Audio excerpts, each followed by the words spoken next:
Welcome, race fans, to the Stickers and Scuffs podcast with Cam K and GRAYDON BUNN. True Canadian race fans.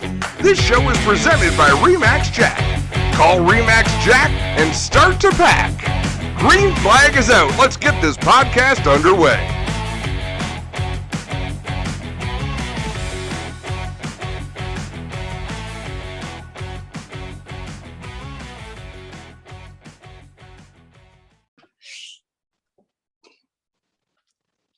What's up, everybody? No, you're not seeing and hearing things. This is GRAYDON BUNN here, smooth operator, playing the lead.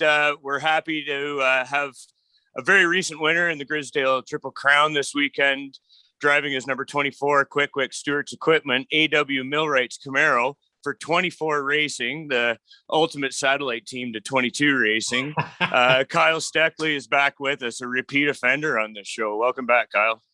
Thanks for having me, guys. I'm glad to be back. Well, you're a repeat offender in Victory Lane too, by the way. Yeah, for sure. He comes onto the show.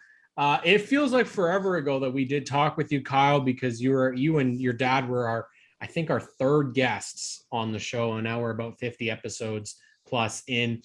What has happened since we talked to you last? Definitely a lot. We've got we've won some races, had some bad luck, but it's been a good journey. Had some great times along the way, and yeah, it came a long way. Sounds great. I mean, we were able to actually connect. Well, we didn't really connect at Sunset. You ran past me getting something. That's about, I think, the extent of our conversation that we had at Sunset. But you're there. You're helping out the team. Are you helping? Are you actually a crew member on Trayton's team? I wanted to clarify your role at 22 Racing on that weekend. Yeah, actually, Trayton kept driving away from me before I could finish my job, so I was chasing out. Yeah, I'm helping out Trayton this year, so I'm on his crew, I guess. Just helping out wherever I can and just being at the track with all the guys. So me and GRAYDON had this conversation. At the end of the day, when you guys are fully grown, who's going to be taller, you or Ryden Lapsevich? Because you guys made me feel really, really short. I don't know. People keep saying I'm growing, but I don't know if I'm growing anymore. So, but I think Ryden's bigger than me, so he may still have some time to grow. So he'll probably end up being a little taller than me. It was awesome. I think it peaks around 40 or so, because I think I might be starting to go back the other way again. I'm starting to shrink. So Kyle, this weekend, give us first of all, you probably got wet. I'm sure there was some menacing looking clouds. We were at friends in the Hamilton area, and there was some really heavy storms going through, but walk us through your day, if you will. A win from the pole, kind of fill in the blanks for us, if you will. Yeah, we had a really, really good day at the track. First thing we got there, it was raining actually pretty hard, but then once it stopped about an hour later maybe, and it was clear for the rest of the night. It was actually really hot and muggy, so yeah, the track wasn't necessarily the greatest, I think, but we ended up going out for practice. The car was really strong right off the bat, made a few small adjustments, and we went out for qualifying and got the pole, and then from there, there was an invert. Normally, my luck on inverts aren't too good. I normally pull a number, but luckily today, not today, Saturday, I pulled a 0. So I got to stay up front and start on pole, which made my life a little easier. And then from there on, I just had to make 0 mistakes or make very minimal mistakes and stay out front. And my crew gave me an awesome car. I can't thank them enough. They made my job easy, and I just ran my race. Luckily, there wasn't too many cautions. I had to do too many restarts. And once I got a comfortable lead, I was just able to save the car, because 100 laps definitely a long time, and I haven't done very many long races. So I'm definitely still learning that, and I learned a lot about that. And luckily, we were able to hold everyone off and get the win. You kind of touched on it there. What is, if you can put it into words, the feeling of being, you touched on it with the boys, I think too, that being the control car coming to a green flag. Do you have the butterflies, or is it just kind of you mind over matter and settle into the office? Once I'm once I'm rolling and on the track, all my nerves seem to go away. Nice. But before the race, a lot of times I'm pretty nervous. But once we get going, I'm pretty good. And the first race I made a bit of a mistake and spun. So then I really focused on making sure my restarts are down pat and don't make any mistakes and get a good jump and go from there. Is it easy to put those mistakes aside, Kyle? Or are you a driver that focuses on the mistake all the way throughout the rest of the race? I try not to. I try and keep it in my head so I don't make that mistake again, but I try and forget about it and I just keep on going and focus on other things and hit my marks and stuff like that. I was going to bring it up a bit later, but this is kind of a perfect time, I think, now that you've sort of touched on it. If you saw any of the Cup race yesterday, and historically, you're a Chase Elliott fan and you know it, the dejection and the beatdown that guy gives himself when he makes a mistake, the mental game in racing. I mean, you have sponsors and partners and people that believe in you, which is all great and fine. But then at the same time, that comes with a lot of pressure to perform. And I think seeing how Chase reacts to that stuff, I mean, he obviously wants to do great for all people involved. I mean, he's driving for Rick Hendrick and stuff like that. Can you speak and relate to any of that? Yeah, there's definitely a lot of pressure on you at all times in racing. I know you're expected to do well if you're the son of Scott Steckly. So yeah, you got a high bar, a big standard there. But I try and I do think about that sometimes, but I try and keep it aside and just do my job and go out there and perform like I know I can and prove that I do have the talent and skill and win those races like I did on the weekend. You're your own man and you're showing it. I mean, you work on your cars and you come to the track prepared mentally, physically, all that stuff. I mean, it's you're a Steckly, but Kyle Steckly's his own man, and you're definitely showing it on the track too. Thank you. Yeah, sorry. Yeah, no. This is a great conversation that we're going to continue this because we don't typically hear a lot about that mental pressure that race car drivers. They're always thought to be invincible. But let's be honest, the pro late models have been very chaotic in 2021. How hard is it to keep your emotions in check? Because you have been spun a couple of times this year when you were running up front. How difficult is it at the end of the race to not want to go and beat the crap out of somebody because they spun you out? Yeah, I'm actually pretty calm. I'm not too hot-headed or anything like that, but sometimes it's maybe your fault if you get spun and you did something to them the lap before. But sometimes it's definitely frustrating and you don't understand it for sure. But I was actually more frustrated at the Sunset race than I was at any of my races this year, just because I seen how good Trayton was, and to not show any results was definitely frustrating. But at least we know the speed is there, and he's definitely got the talent, and he's a great driver. And it was just a frustrating day at the track, some of the things that happened. But I try and keep my head cool and not do anything stupid that I'll regret the next day. So. Well, your dad was very much the cool hand, Luke would call him. But when he got upset, it was always really exciting for us because it was like, something bad happened because Hurricane Steckly. With him and Andrew Ranger going at it, I believe it was at CTMP when Gary Clute won. I was like, I have never, ever seen him angry before.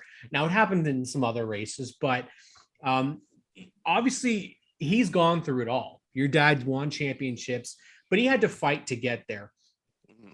Obviously the pro late models are the hardest form of racing right now. There is so much calamity. There's so much talent in there. You have to make that next step to the APC series. You're starting just doing the weekly running. That transition between a weekly series to this APC series, where do you feel that that's going to be? Do you need more time? Do you feel that you'd be able to get into APC and feel comfortable? Or is this going to take a couple of years? Like we say, like a almost a ladder system where you kind of have to take your turn and wait to get up there. Yeah, I didn't want to rush into it this year or anything like that, because the competition is it's so high, and there's so much time, effort, money put into that stuff. So we just wanted to do it right, learn about these cars, because my dad has raced the late model in 1996, so a lot has changed then. Yeah. So we kind of had to learn about these cars, and we got to thank McCall's for that. They've helped us a ton with this deal. So we're definitely catching on quick, learning a lot, and I feel we're ready soon to make the jump into APC series. I definitely would like to make a few starts this year, and then the plan would probably be to run full time next year. But we're just taking our time, race by race, seeing how everything goes. And it's not the cleanest racing, recently it hasn't been. So I don't know if you want to go out and tear your equipment out. So we're trying to play it smart and not make any stupid decisions. Yeah, that's I think great. And we had this conversation. Former competitor at 22 Racing, Jared Fitzpatrick, has had one of the most unlucky seasons that I think anybody could have imagined. He has had so many wrecked race cars from the very first event that you were actually at in Flamborough, when I think it was Rick Verburn finally getting out and getting his opportunity in a late model, and then he had some trouble right off the bat, and there was a bunch of wrecked late models, and then he had this huge wreck at Flamborough, and he went off on the community, went off on drivers, saying that there's just a lot of people that don't know how to drive. Have you experienced chaos in this series? Obviously you've been spun, but do you find that this is the kind of the conversation? Pinty series we kind of look at as a stock car division, whereas APC is the top pro lates. What's the difference, do you think? Because we've seen kind of dirty racing in both, but is it because it's cheaper in APC, or what's the deal there? Yeah, I think the pro late model racing in APC is definitely a bit more cost effective, just because it's only in Ontario, and and some aspects like that. But it definitely is still a very expensive thing to do, and it's definitely very, very frustrating when you're in JR's position and you wreck a lot of race cars, and because he puts a lot of time and effort into his equipment, and he wants to go out and win. So you definitely do see some people who don't necessarily have the most respect, and you can think, what are they doing? But maybe that's just the way they race, and you just have to see that and race them how they race, I guess. Race them smart, try not to get them too upset. But it's definitely chaotic because everyone's so close, and especially a track like Flamborough, it's so hard to pass. People get into you because they're just antsy, and they can't sit behind you and wait until you make a mistake or anything like that. So it definitely doesn't look good when you end up with 10 wrecked race cars at the end of a race. So yeah, I always try and race my cleanest and race everyone with respect, unless they've done other things to me. But but that's a nice way of saying it, though. That's good. I like that. But you always like to see a race how it went on the weekend. There's only 2 or 3 cautions. I think everyone raced with respect. Nobody was too mad at each other after the race. So you definitely like seeing races like that. And my car I don't think it had a mark on it after the race. So that's definitely better to come home to than a wrecked race car. And that's a great looking race car too. So it's nice when you don't have to do any work to polish it back up. Yeah, definitely. Now, speaking more of in a general sense, the car itself, when you get to the track, not that you probably had to do a lot on the weekend, what you have like a setup in the car. So you're kind of in a smaller box in terms of adjustability. What can you adjust on the car? I mean, you're not really pitting much either. How much adjustability is built into one of your cars in race day? A lot. Yeah, there's really. A lot of stuff. Like you can do anything from, you can adjust. Well, in late models, you can adjust the shocks to have different rebound. You can put different springs. You can adjust trailing arm angle, so that will move the rear end to be like on an angle straight or back to help the car turn. Simple things like tire pressure and tire sizes. Like there's millions of adjustments that a lot of people don't think about, but they're just there, and everything does something. So, it takes a lot to learn, and because every car is different too, like late model to Pinties, a lot of the adjustments aren't similar. So, we're learning all that stuff because there's so many different things you can do, and each thing does something a little different.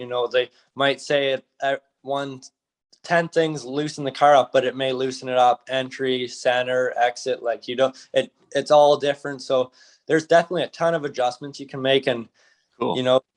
you can have two completely different setups and be the exact same speed, which is the crazy thing. Yeah, that's a neat thing about it. And that's why I asked. I mean, this is all like, this is what we say to people. These are all things we want to ask you guys, but like when you guys are at work, it's not really the time or place, but it's really fascinating to know that, like, how much adjustability is in fact in these cars and what you can do to them at the track, let alone when you get them home and you have the off season to retool and pick up on some new trade secrets or what have you. Yeah, for sure. So, Kyle, how much Quick Wick have you guys gone through this year? A lot. Fired up. Frank and Dave are going to be really excited to hear that. Yeah. We don't start a fire without a Quick Wick anymore. You always got. Either way. So, Kyle, the field, of course, in Pro Lates is very expansive. There's local drivers that race exclusively at certain tracks. There's drivers that, like in APC, they go all over the place. Is there a driver that you find that you go to for advice, or is it mainly just dad? I definitely go to my dad a lot, but he hasn't raced the late model, so he's not necessarily up with the times. So I do go to a lot of other drivers. JR's always been a huge help to me. DJ, he's been great to us as well with the late model program. And obviously Trayton's been running late models the past couple of years, so he knows what he's doing a lot. And then, the guys at McCall's, we've grew a bit of a partnership with them. And, I can any of those drivers for advice, and they're all great guys. And, there's a good handful of guys I can go to, and, basically any guy you go to, he'll give you advice. It's not like everyone hates each other out there. It's most of the people respect each other. So it's good like that. DJ knows a thing or two about your car, I think, doesn't he? Yeah. Sooner or later, he's going to know by seeing it in front of him all the time. But Kyle, thank you for jumping on with us and having a chat. It's awesome that we were able to kind of reconnect with you. Obviously, one of the things that we didn't touch on yet, but you actually were named to RaceCanada.ca's Rising Star program, and our original our general Mike Sullivan, our first home, in charge of that, the first home with RaceCanada.ca, in charge of that. What does that mean to you to be part of that program? It's just great to be a part of that program. Mike's just a great guy. He came to the race on the weekend, and he's not much of an oval racer, he said. So he was just loving it. You could see he was videoing everything. And, I think he had a great time. But to be a part of that team and to be a rising star for that program is just a great honor. And I'm so thankful to be a part of it. I mean, it's got to be a thrill, right? You're part of the Rising Star program. I mean, eventually we're going to see, it looks like Steckly battling with the Lapsevich in the Pinty series at some point. Obviously you work on his team, so I would imagine there's got to be some sort of a friendship there, but would you dump him to win a race? Probably not. Not if you got to fix it too. A 1-2 finish is always better than a 9th finish. So and an awkward team meeting. Yeah. Not gonna pull a willpower and take out your teammate twice. Yeah, try and keep the cars clean. If it's a big race, maybe a bump and run, but I don't think I would want to dump him or anything stupid like that. I think in the long run, moves like that are never smart. It's always going to come back to get you, especially if you're chasing something like a championship. And what a great answer. Yeah, you're definitely wise. Great answer. Yeah, wise beyond your years. You're proving exactly why other than the fact I don't have race cars or any sort of infrastructure. But why I'm not a race car driver, because man, you're a much cooler head to no, in all seriousness though, Kyle, congratulations on the win. At this rate, we'll probably be talking to you every couple of weeks or whatever at this pace through race season. We're glad to see you put the whole package together. Win from the pole out there leading laps for a friend of ours too at Laps for MD. And man, we hope you have a great rest of the season, and we'll definitely see you at a track again real soon. Yeah, for sure. Thank you guys very much, and thanks for having me on the show again. It was a lot of fun. Yeah, always a pleasure, man. The invitation is always going to be open for you, Kyle. We have you don't have to win to come back. I mean, it's just saying, because of this context, we might have you back again soon. Yeah, we'll definitely, the invitation is always open for you, Kyle, and anybody at 22 Racing, mind you. But we want to thank Kyle Steckly. Kyle, you did very well at this last time. I hope you know what's coming, but who do you have to thank for getting you at the racetrack this year? Let's see if we can get all of them. I've got so many people to thank. It's crazy. I've got so much amazing support, but we'll start off with Quick. They've helped the sport so much, not only me, but the entire sport. They're great. Frank and Dave are just great people, and I can't thank them for what they're doing for me. I've got to thank Stewart's Equipment. They came on this year, and they've been a huge help and support. And there you are. A much younger Kyle Steckly on that package. And then got AW Millwrights back. They've been with us since the beginning. They've been on my dad's car. They're Warren and Kobe. They're just great guys. I'm so thankful to have them with us, and they just continue to support me as I move up the ranks. And then it's awesome. Thompson Signs. He does our car wrap and all our decos. Dennis is a great guy. He makes our car look beautiful week in and week out, no matter how bad it comes back. I got to thank Tightline Anchors. They came on board this year, and a really cool company. Greg out in Nova Scotia, I think, or somewhere out there. And those anchors are awesome. I've used them at the lake, and they work great. So definitely recommend those. You've done a couple of giveaways with those too, eh? Yep. Yeah. And then we've got Lift Solutions and Fritz Alder Construction. Both those guys are local guys who have been supporters of us for quite a while. Then I've got Napa Auto Care and April Superflow Oils. Yeah. They came on board this year, and they've been a huge help to us, and we're glad to have Napa on our team. Who else do we have here? It's a long list.